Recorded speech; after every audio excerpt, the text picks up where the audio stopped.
அஸ்ஸலாமு அலைக்கும் வரஹ்மத்துல்லாஹி வபரகாத்துஹு. அன்பானவர்களே, இன்றைக்கி சில நபர்கள் தொழுகைக்கு இகாமத்து சொல்லிட்டாங்க அப்படின்னா ரொம்ப வேகமாக ஓடி வருவாங்க, ரொம்ப வேகமாக ஒளி செய்வாங்க, ரொம்ப வேகமாக வந்து ஜமாத்தில் சேருவாங்க.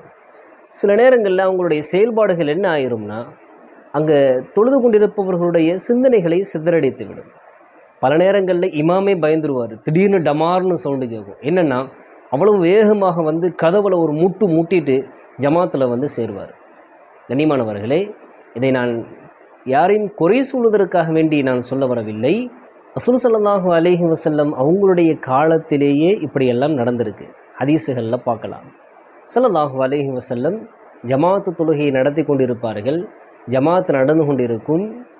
சஹாபாக்களுடைய காலடி சப்தத்தை கேட்பாங்க, தொழுகையில் இருந்த மாதிரியே. தொழுகை முடிச்சுட்டு கேட்பாங்க, மாஷா அன்னுக்கும், என்ன ஆச்சு உங்களுக்கு, ஏன் இவ்வளவு அவசரம், ஏன் இவ்வளவு பதற்றம்? இப்போ சஹாபாக்கள் சொல்லுவாங்க, தாஜல்னா இலஸ்ஸலா, அல்லாஹுவின் தூதரே, தொழுகையை பிடிப்பதற்காக வேண்டி நாங்கள் வேகமாக வந்தோம். ஜமாத்தை பிடிப்பதற்காக, ஜமாத்தினுடைய நன்மை தவறி போய்விடக்கூடாது என்பதற்காக நாங்கள் வேகமாக வந்து தொழுகையில் சேர்ந்தோம் அப்படின்னு சொல்லுவாங்க. அப்போ தான் ஸல்லல்லாஹு அலைஹி வஸல்லம் சொல்லுவாங்க, அப்படியெல்லாம் செய்யாதீங்க.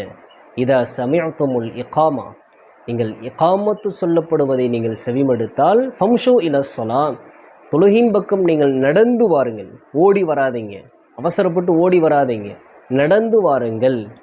வலைக்குமு சகீனா வல் வகார், அமைதியாக நிதானமாக வாருங்கள், கம்பீரமாக வாருங்கள்.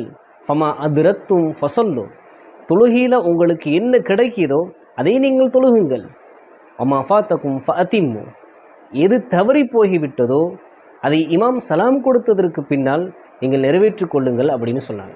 ஸல்லல்லாஹு அலைஹி வஸல்லம் இங்கே நமக்கான ஒரு ஒழுக்கத்தை கற்றுத்தருகிறார்கள். தொழுகை என்பது அல்லாஹ்வுக்கும் அடியானுக்கும் இடையில் நடைபெறக்கூடிய ஒரு சந்திப்பு. இப்போ அந்த சந்திப்பு என்பது ஒழுக்கத்தோடும் பேணுதலோடும் இருக்க வேண்டும் என்பதற்காக வேண்டிதான் ஸல்லல்லாஹு அலைஹி வஸல்லம் நாம் செய்யக்கூடிய அந்த தவறுகளை சுட்டி காட்டி ஒரு ஒழுக்கத்தை நமக்கு கற்றுத்தருகிறார்கள்.